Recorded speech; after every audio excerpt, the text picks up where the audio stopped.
So, Cap, uh, um, can you clarify your position? What's your position that you want to defend today? I mean, the topic is about whether democracy is the best form of government or not, right? Yeah. But I think, shouldn't we clarify what we mean by democracy first? Yeah. So, what to you is democracy? What is a democratic form of government?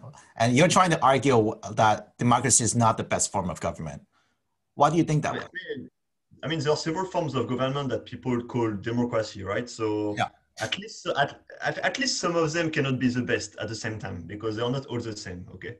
Um, there are at least three forms of government that people would usually call democracy. So there are like liberal countries. We might call them liberal democracies, and there is a representative democracy, and there is direct democracy. They are not necessarily incompatible with each other, but they are still different. Like, for example, um, liberal democracy is not necessarily a direct democracy, right? So which one are we arguing about exactly? So today your position is democracy is not the best form of government. Let's say the most common democracy we have right now is the liberal democracy. Yeah, with a representative. Okay, maybe we can clarify that we are talking about liberal democracy here. So maybe your position can be stated as liberal democracy is not the best form of government. Yes, I think liberal representative democracies are not the best form of government.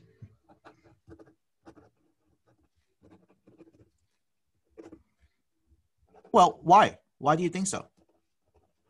What's your justification? Aren't you guys supposed to attack me? I don't know how we are supposed to do it. This is. I can start. I can start bringing example. I can start bringing arguments. So, okay. I think electing a different leader every few years is a bad way to manage a country. I think it prevents any kind of long-term plans, and it also leads to people like politicians focusing more on how to get re-elected or how to get elected rather than on how to properly run the country for the long term. Why is that though? I mean, do you prefer dictatorship? Because there are many countries in the world that are dictatorship, and the people that are running those countries, they run that countries for decades and decades. So do you prefer someone who hold power for decades and decades, and they definitely are able to see through any plan that they might have, right? So I mean, what's so special about having a long-term plan? About having a long-term plan, I think it's a lot better. Generally speaking, it's more efficient. It's more many things. For example, let's say you want to plan, let's say there's climate change and you're thinking, oh, how can we do an energy transition? And you have some countries that will think, oh, we just have to convince the market to do this or that. Whereas some other countries might just be like, oh, okay, we can make huge investment for the next 20 years into public transportation and nuclear energy and all those things, which are like very expensive. Building railways, building nuclear reactors and everything is very expensive in the short term, but long term it's more efficient. Actually, it costs less in total. However, if your leader is only going to be in power for 4 years, and during those 4 years he's worried about being re-elected for the next 4 years, he's not going to increase the depth of the. I mean, maybe he will, but not so obviously. He's not going to say, oh, let's spend a lot of money right now, even though it doesn't bring any benefit for the next 20 years, only a very long term. I think it's difficult for short-term politicians to make that kind of decisions. Does the audience have any questions on what Cam is talking about? Dennis, you seem like you have some questions. No, not currently. Okay. So it goes back to, why is long-term plan so special? I mean, because people change and people's preferences change, right? I mean, let's use the liberal democracy of America, right? Every 4 years, we elect a new president, new representative of the people, right? And people change. I mean, people's preferences change. And one can argue that having a liberal democracy, you're able to is much more in line with other people's preferences. Now, let's look at what we have now. Trump as president. Trump is no longer president a few months from now, but he was elected by the people. The people wanted him, right? 4 years ago, and 4 years later, the people wanted someone else, Biden, right? Same thing. I mean, people have different, over time, people grow older. They have different preferences. They might see nuclear energy as undesirable 4 years from now. Shouldn't policy be close in line with what other people want? I think policies. What's the point of going through a plan? It's really about having a political system that closely match what people want. And what's wrong with that? Yeah. Having a political system that matches what people want every 4 years. No, I'm fine with a political system that matches what people want. I don't think liberal representative democracy is such a system. I think actually it's the opposite. I think liberal representative democracy is very good at bringing a new bad politician every 4 years, or 4 or 5 years, okay? And when they do something you don't like, which they always do, the only thing you cannot blame anybody, basically. You try to blame them, they will say, oh, vote for somebody else next time. The next person does the same. You just think, oh, maybe 4 years later, then I can vote again. And it's always the same, actually. And they always do this opportunistic, they have this conflict of interest, and they will just try to stay in power for their 4 years or maybe 8 years. And during that time, they will not do anything that people want. If they do, it will just be a coincidence. They will just do random things because they know that it's not actually possible to make them, it's not actually possible to punish them for disagreeing because there is no mandate. They just they are like, oh, elect me and I will do this. You elect them. They don't do it. Nothing happens. So I don't think it's a good system. I think it's not. It doesn't follow what people want. So it's not only bad long term. Not only is it bad long term because you have no plan, but even short term, the representative government doesn't do what people want. It just do whatever the leaders want, and you cannot blame the leader because if you try to blame them, they will just say vote for somebody else next time. And it's too easy. At least in some countries that even like bad countries, I'm not going to name any specific one, but even in some countries that are dictatorship, at least the leaders cannot actually escape the blame. It's like they cannot say, oh, you voted for me, so whatever. It's like, no, they're in power. If they fuck up, there is no escape. It's like literally their fault.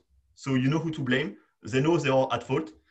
Maybe they can try to repress protest and so on, but they cannot escape from the fact that they are the leaders. They're in charge. If something goes bad, it's their fault. It's not the fault of the voters or something. I see. So I think I'm trying to get your point. I think what you're saying is that politicians do what they do to stay in power, right? They would say whatever they say to get people to vote for them. It doesn't mean that they would do what the voters want. It just means that they would say whatever that would get them power, right? Mm-hmm. Just like a business that would, that market their product to make their product appealing to more people, right? That's what the job of a politician almost is like, right? They try to get elected every 4 years. Is that what you're saying? Yes, they get elected. They return the favor to all the billionaires who helped them get elected through the corporate media. Yeah. And once it's done, they can just leave and say, oh, they have done their job. They have not done anything useful, but that's what they did for 4 years. I see. But there is this saying that democracy is the best form of government given the available the available options, given the options available, right? Democracy is the best form of government. There is something like the saying that democracy is the best given. Can't remember the saying at this now, but basically the idea is that look at the inventory of all available political systems. Liberal democracy is pretty much the best. All right, that's the claim. I mean, if you're arguing that liberal democracy is not the best, do you have an alternative, or what is the alternative to this system? Okay, I would say, so if I look at the biggest and longest economic growth in history, so I would name maybe 5 countries or something. Let's say Japan, China, Singapore, Taiwan, South Korea. I guess if we go back a little bit, you could say the Soviet Union. Anyway, all of them, like the four Asian tigers and China plus Soviet Union. Okay, if I look at all of them, okay, one-party states, even though they have elections, okay, but if you look at Singapore or Japan, only one party has ever been in power, so it's an interesting election system. If I look at Taiwan or Korea, which also had gigantic economic growth in the past, but for some reason they had gigantic economic growth at a time where they were not yet representative democracies. Actually, it kind of slowed down in the 90s when they became liberal. And so I look at all of them, all the fastest economic growth in history, and not a single one of them at the time of their gigantic growth was a multi-party representative democracy. Well, I mean, the countries that you name, China, Japan, Singapore, Taiwan, I grant you that these are countries are really fast. They grow really fast, and they were growing at a stage when they were like in the case of Japan, one-party states almost. But don't they lose out on something that we cherish in the West also? Don't they lose out on the liberties that in the West we take for granted? And why is the preference why do we need to have a preference for fast growth? I mean, what's so great about fast economic growth, right? Fast economic growth. Why do we need it? Why do we prefer fast economic growth over the ability to criticize one's government, right? The ability to, the civil liberties that the West have, that those places doesn't have. Mm-hmm. Yeah. Well, I mean, first of all, I don't think there necessarily needs to be a repression of freedom of speech for it to not be a democracy. But let's assume, okay, I will follow your argument. Let's assume that the one-party states, including Japan, repress free speech. Okay, let's assume it's not true, but let's assume. I think it is a less important freedom than the freedom brought about by prosperity, economic prosperity. I think economic prosperity increase the individuals, increase the freedom of the whole population a lot more than the freedom to criticize the government. I think people would rather be well-fed and have a house than to be homeless, but have the right to criticize, to say that, Donald Trump is orange or whatever. I don't think it's a freedom that's very useful.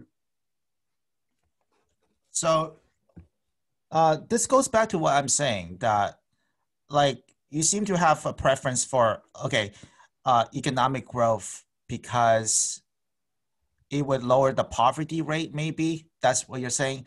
And that lowering the poverty rate is much more superior option than a society that grants its people the ability to challenge the government.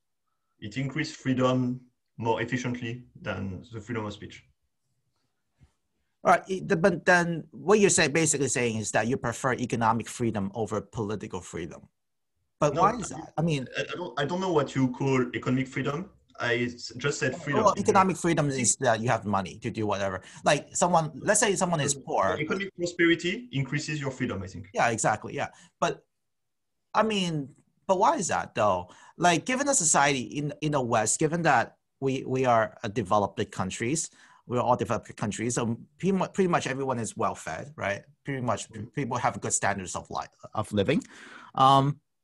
So there are other priorities than just lowering the poverty rate, right? Namely, we want to be able to express our wants and desires, and we want to be able to, we want the ability to challenge our governments and hold our government accountable for what they did. Yeah. Well, why isn't that value more important to us than I don't think election. Yeah, I don't think election every 4 years is a good way to make your government accountable. I think it's the opposite, actually. It's impossible to make your government accountable if it's always changing, because they will always shift the blame, basically. You know, you elect Obama and people will complain about Obama, and then you elect Trump, people will complain about Trump, and then you elect Biden, and it's literally back to Obama. And if you complain about it, people will elect Trump again, I guess. It's like there is no end. Like, at which point do you grab your politician and put them in prison?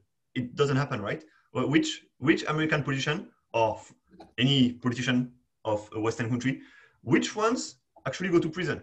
I want to see them. Which ones actually, get punished when they run the country bad, when they don't do well? None of them do. So they're not. There is no accountability, actually. Actually, after they're not president anymore, what they do is they retire. Either they retire if they're rich enough, or they just join one of the private corporations that they helped through their tax cut and everything. And that's all they do. They literally just retire in one of these big corporations that they helped, and that's all. Their life is done after that. So hearing what you just said, I feel like you're saying that basically, in a liberal democracy, you can always shift the blame to a previous government, or you can just blame Trump, or you can always blame Bush, whoever that is in power, or whoever was the president, in the last term. Okay, but there is something you can say. It doesn't have to be every 4 years, right? In the West, you can still impeach a president, right? You can still impeach the president, and that ability is still within the hands of, at least legally, it's still in the hands of the people, right? And that's not something that countries like China or other one-party states can do in the rest of the world. I don't think you can actually impeach a president. Even if it's in the law, it doesn't actually happen in practice. Yeah, it doesn't happen in practice, but theoretically we could.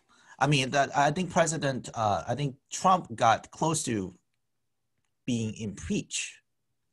I don't think he was even close to, but even if it was okay, even if he was impeached, it would not solve the problem. He did bad, you impeach him, and then you put a new one, and the new one does bad. What do? You impeach him as well? Are you going to impeach Biden in 2 years? Because he's going to be a terrible president. All of them are. So in 2 years, are we going to impeach Biden and then impeach the guy after Biden? Yeah. Forever? Is it how you run a country? I don't think that's how you run a country.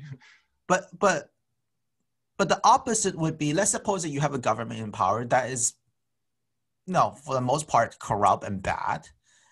Do you want that? I mean, without the ability to impeach or without term limits, that government would be staying in power for almost forever, right? Like let's suppose that you have a government that is like really great for the people, and they would stay in power for decades and decades. That's great, right? That's the most ideal situation.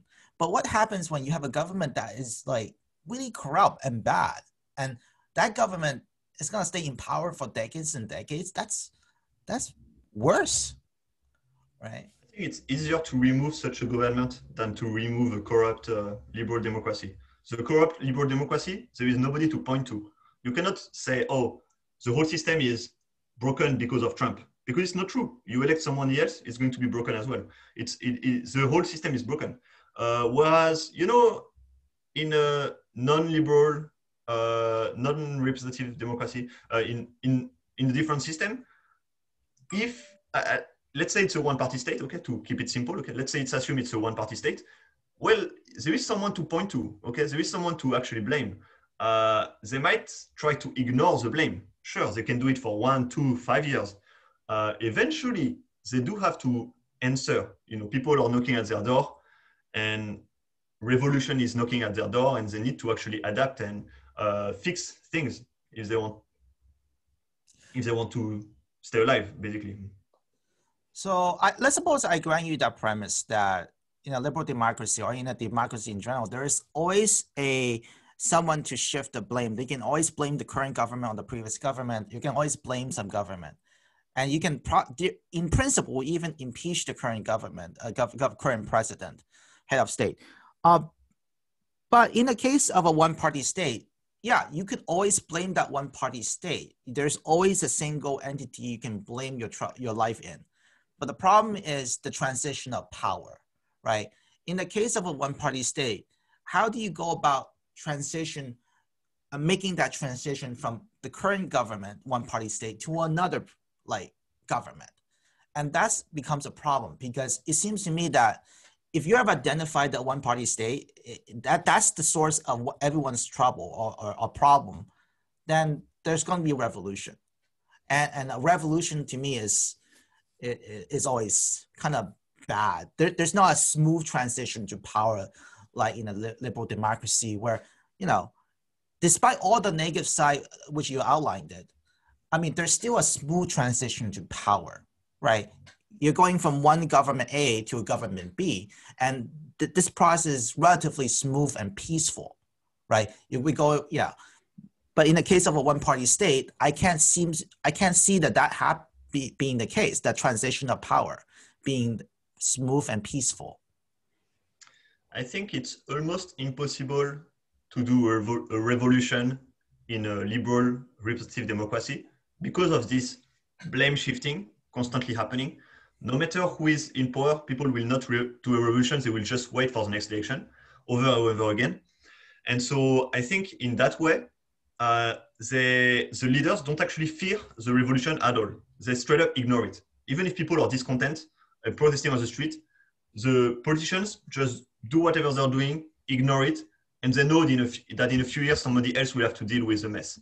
And whereas in, let's say, for the example, a one-party state, actually the fear of the revolution is there. The politicians cannot escape it.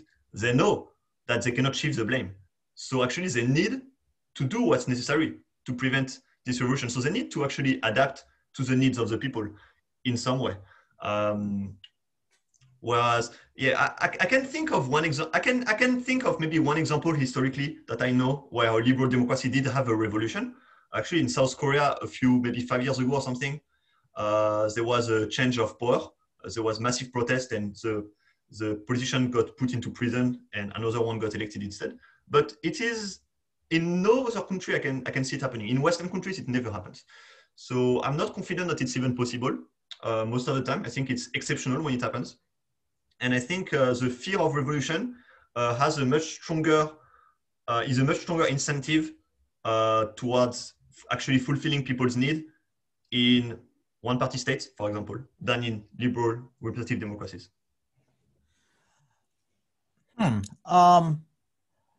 This is all very interesting.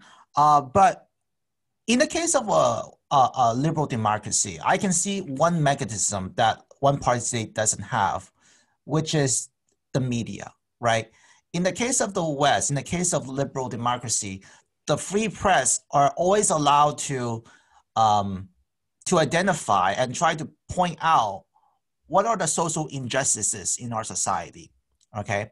And by pointing those social injustices out, we now have the problem in front of us. How do we fix it, right? But in the case of a one-party state, in which the media is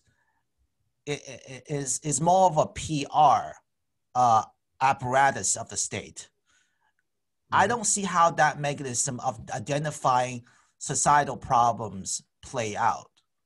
And I think that's my concern, because, yeah. Can you address something like that? Can you address that? The role of the media in the case of a liberal democracy versus a one-party state? Yes, I don't think the role of the media in any country is to point out the problems. I think the media is always goal-oriented.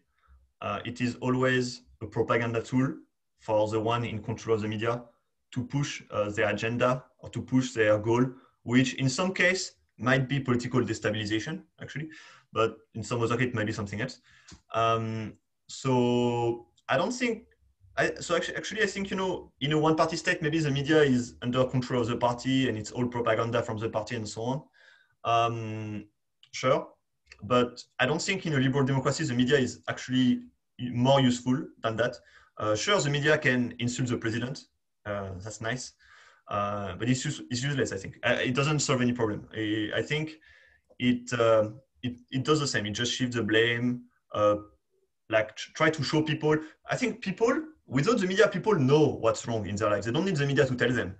There was a joke by a French politician, a French comedian, long time ago, maybe 50 years ago or something, and he used to joke. He say, "Oh, yes, the free press is so that."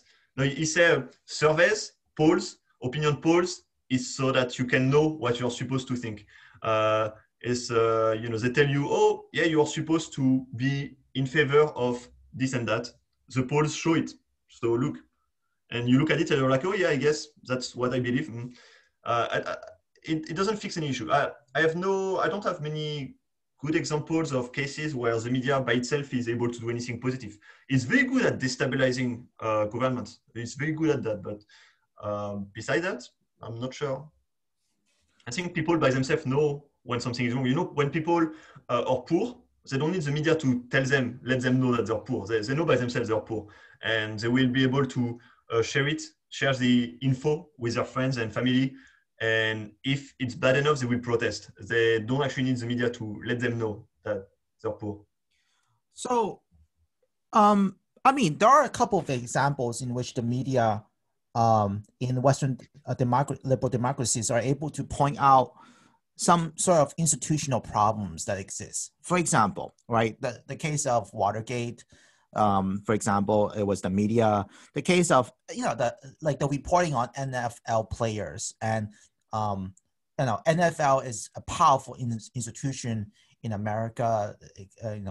A lot of money is involved in the sports.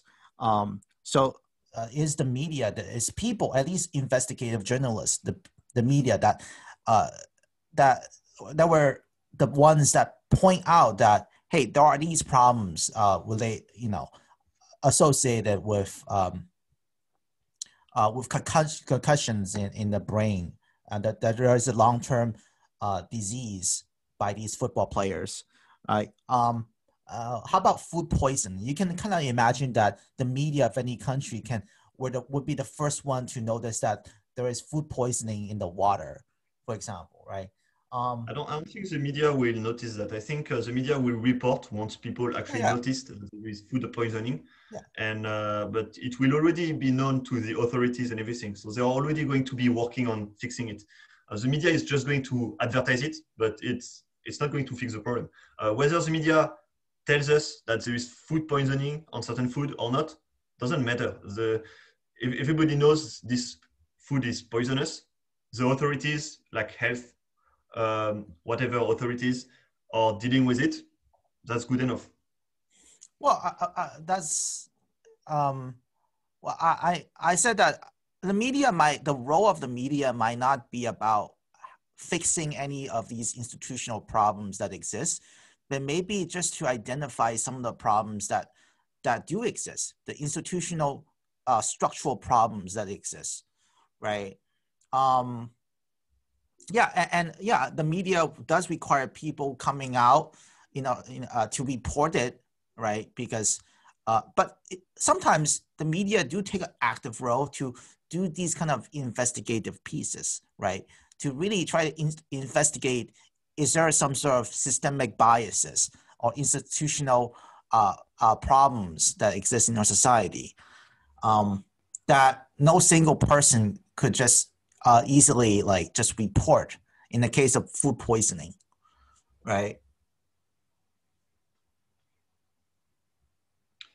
I disagree how useful the free media here is here. I think if the authorities know that there is some issue, then they will be dealing with it, and they can use their own media, even if it's state media. They might use their state media to say, oh yeah, there was like some food poisoning found in that stuff.